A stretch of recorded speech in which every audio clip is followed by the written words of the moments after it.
Hello, how are you doing? It is summertime, so for some of us, luckily, that means some holiday time.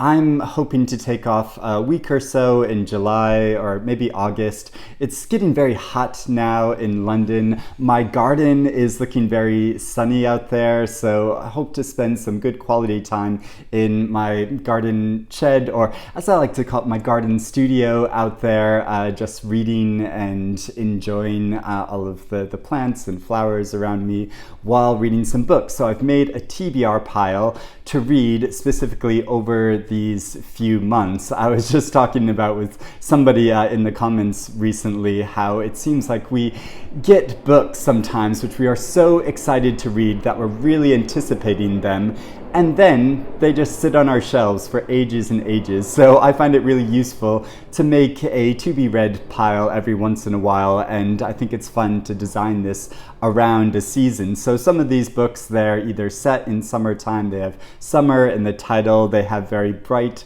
covers, or they are just books that I've been really wanting to get to. So I've picked out 10 of these books. I don't really go so much for beach reads. That's not really my kind of vibe, but I think all of these books sound really interesting and engaging. I would love to know if you've read any of these books, or if you want to join me in reading any of these titles, or if there are any specific books that you want to get to over the summer months. I would love to hear about that in the comments below. So to start off, there is Thirst for Salt by Madelaine Lucas, and this is a novel a number of people have written to me and said they really enjoyed it. I think it's a great book, so it's been one I'm really anticipating. It's about a young woman in her early 20s who has just finished school, and so she travels somewhere with her mother to take a break to try to figure out where her life is going to go.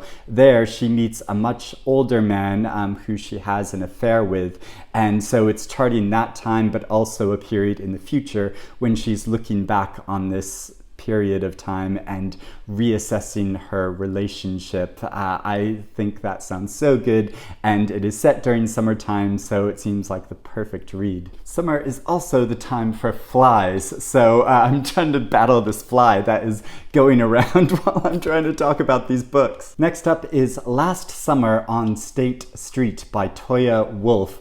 This is set in the summer of 1999 in Chicago, and it's about a trio of girls that are very close friends, even though they are very different from each other. They have very different backgrounds and very different parentage, and one of them invites another girl into their group, and this completely changes the dynamic. So it's a coming-of-age story and a tale of friendship. Hungry Ghosts by Kevin Jared Hosein. This is a novel set in Trinidad in the 1940s on a large farm, and on this farm there's a grand beautiful house which is inhabited by a couple, and then on the other side of this farm there is a family that is living in a ramshackle house in poverty, and whose lives are dedicated to work and their faith. Now the couple in the grand house, the husband, he disappears suddenly at one point, and his wife is sort of in peril, and so the husband of the family that live on the other side of the estate, he is charged with looking after this farm. So it's about the mystery of what happened to this couple and following this family's progress over a period of time. And part of why I picked this book, I've heard so many great things about this, really positive things, and also it comes with an endorsement by Hilary Mantel at the very top of it, who says, "This is a deeply impressive book, and I think an important one. Energy and inventiveness distinguish every page." And this must have been one of the last endorsements she gave before she very sadly died. But I also picked this book because on the inside cover it has this very prominent sun, such beautiful end papers for this novel. So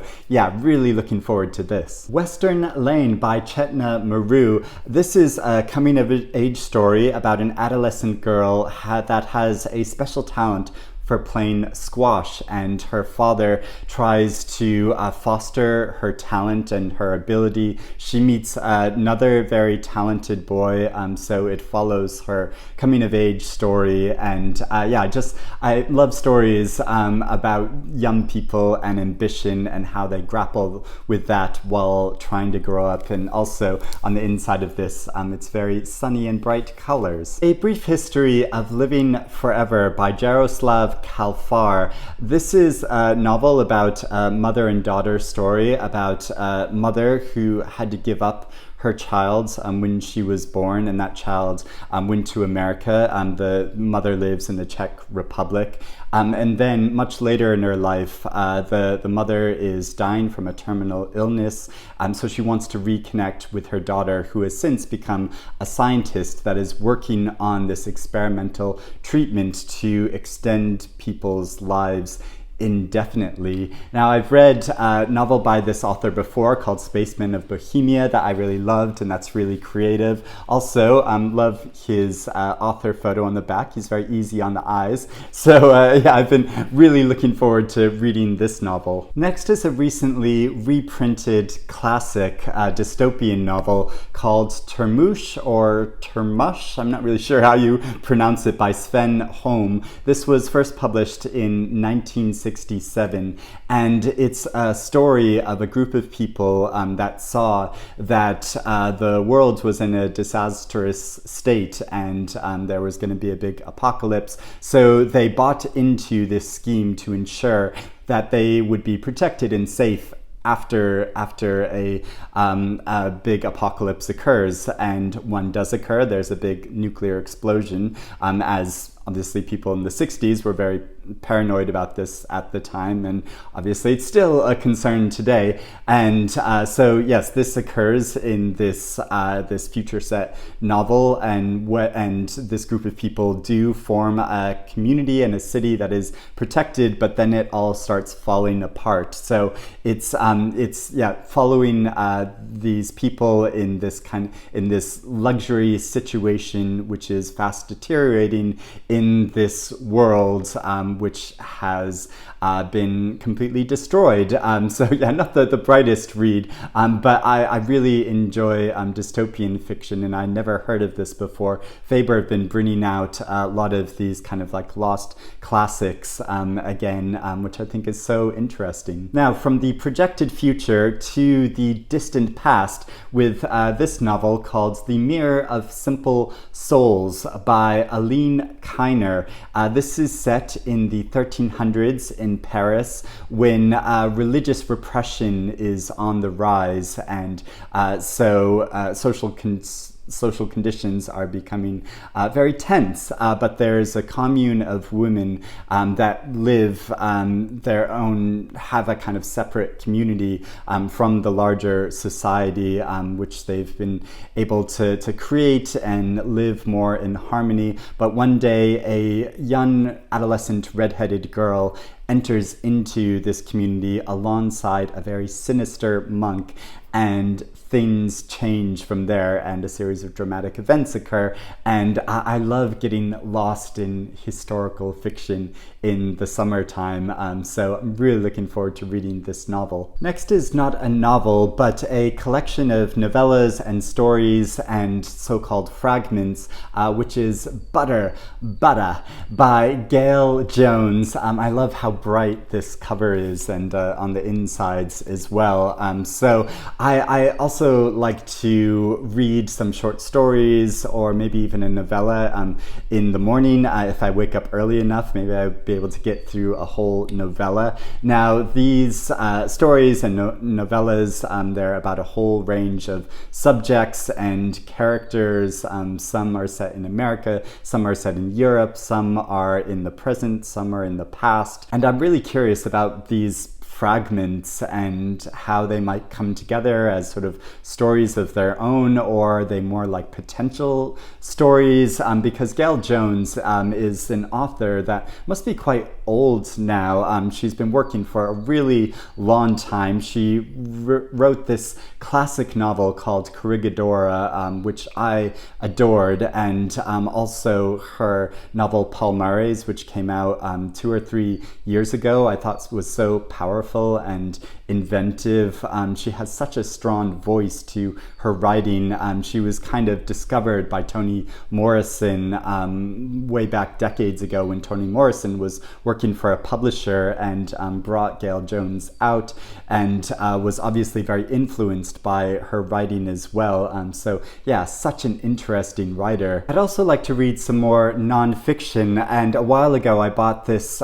copy of Out of the Sun, so for summer, by Esi Edugyan, who's such an interesting writer. And in these essays, she explores her own experience as the daughter of Ghanaian immigrants, but also the experiences of Black individuals from the past who haven't really been recorded in history books, and Black representation in art and Black artists.